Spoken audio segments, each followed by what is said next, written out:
검사 결과 이지현 씨는 박재현 회장님의 따님이 맞습니다. 그 순간 그의 심장이 멈췄습니다. 호텔 프론트에 서 있던 젊은 여직원.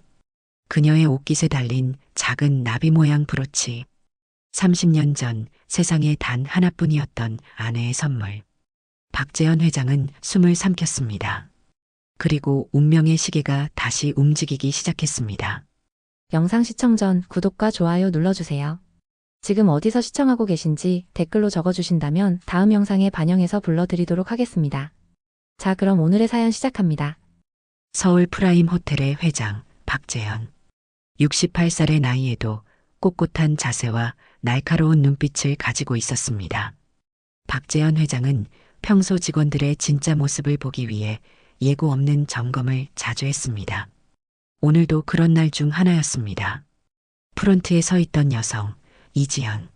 28살의 나이에 공손한 인사와 따뜻한 미소를 지니고 있었습니다.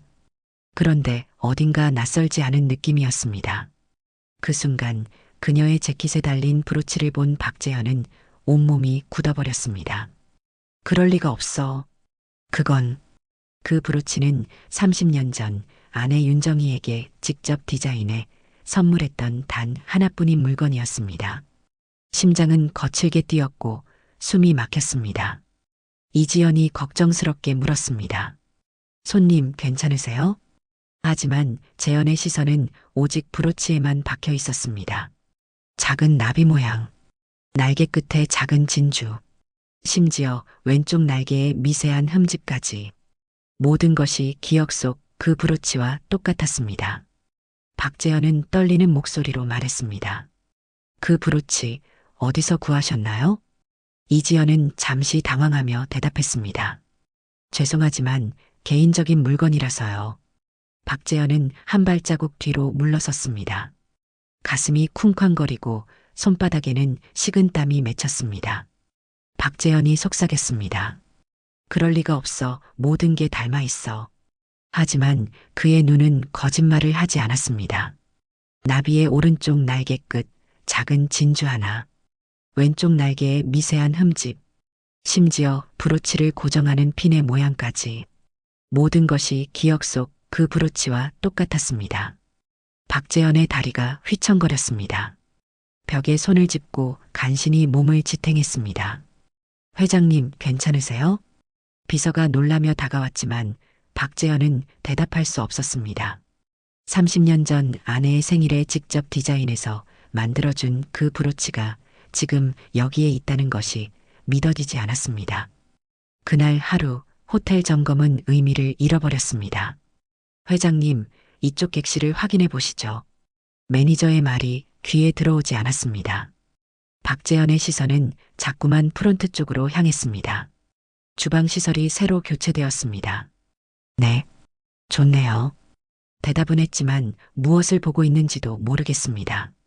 머릿속에는 온통 그 브로치 생각뿐이었습니다.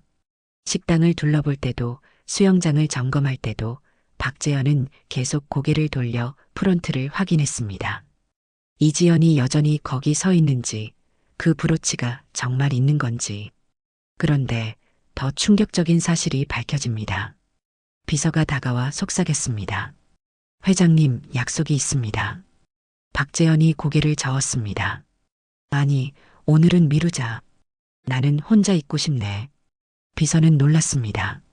30년 동안 한 번도 약속을 미룬 적 없는 박재현이었기 때문입니다. 소파에 앉아 이지연을 바라보는 동안 그의 머릿속에는 30년 전 그날의 기억이 파도처럼 밀려왔습니다. 사고, 강으로 추락한 차, 찾지 못한 딸 소윤, 그리고 빈관. 아내는 딸을 구하려다 함께 물에 빠졌습니다. 아내의 시신은 찾았지만 5살 소윤이는 끝내 찾지 못했습니다. 그런데 이지연의 나이가 정확히 소윤의 나이와 같았습니다. 만약 소윤이가 살아있다면 지금 28살이 되었을 것입니다. 박재현은 떨리는 손으로 계산기를 눌렀습니다. 일치했습니다. 박재현이 중얼거렸습니다. 나이도 맞고 브로치도 맞고 설마. 사건은 예상치 못한 방향으로 흘러갔습니다. 문제는 여기서 끝나지 않았습니다. 이지연이 점심시간에 프론트를 떠나는 모습을 보았습니다. 그녀의 걸음걸이, 고개를 살짝 기울이는 습관, 생각할 때 입술을 살짝 깨무는 모습, 모든 것이 어린 소윤의 모습과 닮아 있었습니다. 입양하라니 병원에서 발견되었다고? 다음 날 박재현은 호텔 매니저를 불러 조심스럽게 물었습니다. 저 직원 이지연 씨 말이요. 언제부터 근무했지? 매니저가 답했습니다. 3년 전입니다. 정말 성실하고 투숙객 만족도가 30%나 올랐습니다. 박재현이 더 깊이 물었습니다. 가족은 어떻고? 매니저가 잠시 머뭇거렸습니다. 입양하라고 들었습니다. 어릴 때 병원에서 발견돼 보호소에서 자랐다고 해요. 재현의 손이 떨렸습니다. 병원? 그리고 나이. 사고와 같은 시기, 같은 지역. 박재현이 속삭였습니다. 병원에서 발견됐다고? 언제쯤? 그는 곧바로 탐정에게 연락했습니다. 모든 걸 조사해 주세요. 출생 기록, 병원, 입양 서류 전부요. 탐정이 물었습니다. 어떤 사람을 조사하시는 겁니까? 박재현은 깊게 숨을 쉬었습니다. 혹시 모르지만 내 딸일지도 모르는 사람을요. 하지만 진실은 그보다 더 놀라웠습니다. 사흘 후 첫 번째 보고서가 도착했습니다. 이지연은 30년 전 남부지방의 성안 병원 응급실에서 발견되었습니다. 당시 나이는 5살 전후. 사고 장소와 불과 10km 차이였습니다. 더 놀라운 것은 그녀와 함께 발견된 물건들이었습니다. 나비 브로치 하나, 작은 손수건 하나, 그리고 오르골 하나. 박재현의 가슴이 쿵쾅거렸습니다. 박재현이 떨리는 목소리로 말했습니다. 손수건과 오르골까지 그럼 정말. 그렇다면 소윤이가 살아있었던 건가? 그날 저녁 호텔 레스토랑. 이지연은 유니폼을 벗고 단정한 사복 차림으로 나타났습니다. 그녀의 옷깃에는 여전히 브로치가 달려 있었습니다. 박재현이 떨리는 목소리로 말했습니다. 혹시 같이 식사하실래요? 제가 대접하고 싶습니다. 이지연은 조금 당황했지만 고개를 끄덕였습니다. 고맙습니다. 식사 도중 이지연은 조용히 브로치를 만지작거렸습니다. 이 브로치요. 제게는 아주 특별한 물건이에요.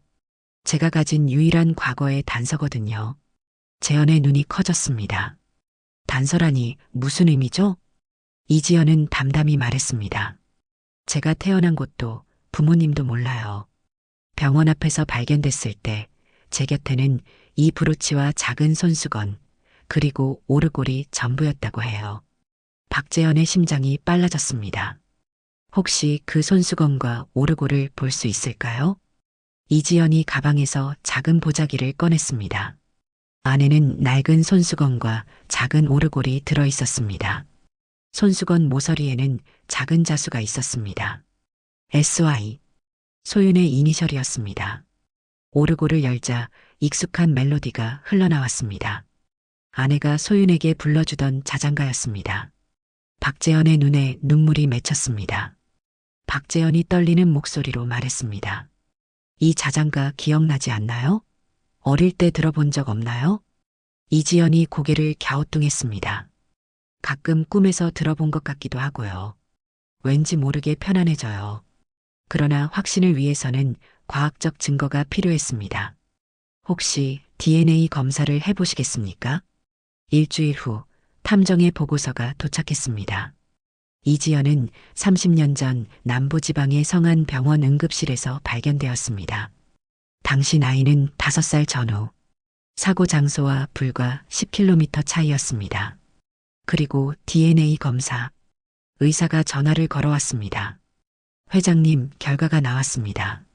재현의 손이 떨렸습니다. 어떻습니까? 같습니다. 부녀 관계가 확실합니다. 그는 주저앉아 눈물을 흘렸습니다. 소윤아 살아있었구나. 하지만 어떻게 말해야 할지 알 수 없었습니다.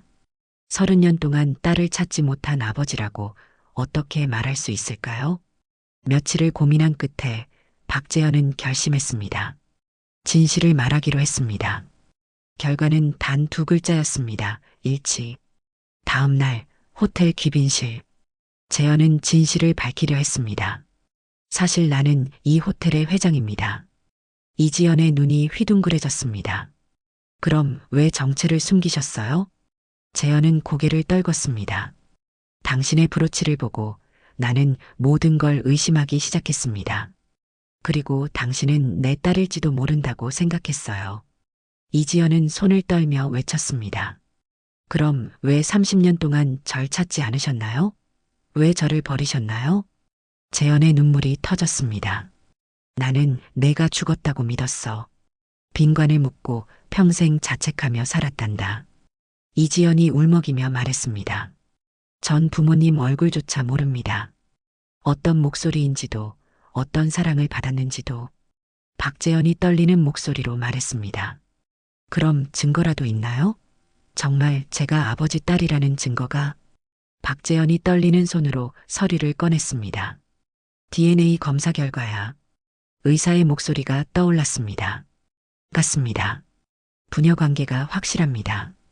우리는 부녀지간이 맞다. 그러나 가장 놀라운 것은 따로 있었습니다. 그때 브로치가 갑자기 열리기 시작했습니다. 브로치 안에 작게 접힌 쪽지가 있었습니다. 재현이 떨리는 손으로 펼쳤습니다.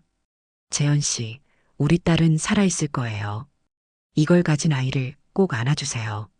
사랑합니다. 영원히 정희. 이지연의 눈물이 흘렀습니다. 엄마 날 버린 게 아니라 끝까지 지켜주신 거였구나. 재현은 무릎을 꿇었습니다. 소윤아, 아빠가 찾지 못해 미안하다. 이지연의 떨리는 목소리가 터져나왔습니다. 아버지. 30년 만에 재회였습니다. 두 사람은 서로를 꼭 안았습니다. 아버지와 딸의 눈물이 하나가 되었습니다. 아빠는 매일 당신을 그리워했어요. 당신이 살아있기를 매일 기도했어요. 이지연도 눈물을 흘리며 말했습니다. 저도 언젠가는 가족을 만날 수 있을 거라고 믿었어요.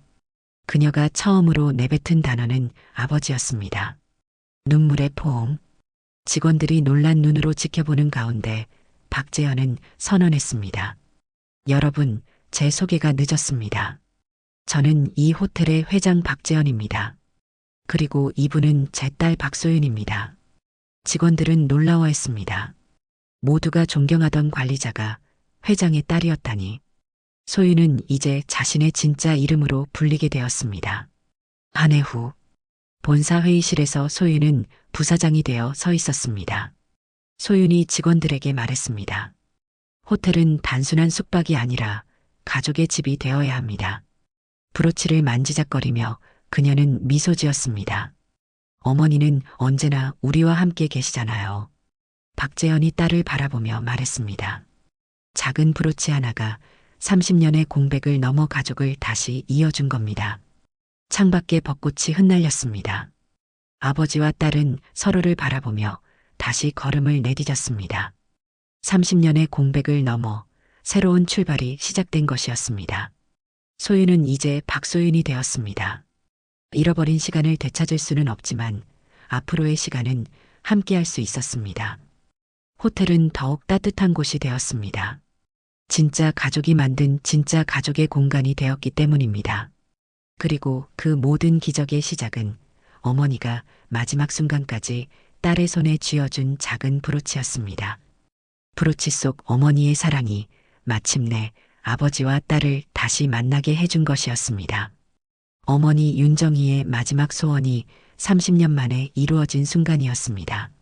오늘 사연은 여기까지입니다. 좋아요와 구독 부탁드리고 오늘도 행복한 하루 보내세요. 감사합니다.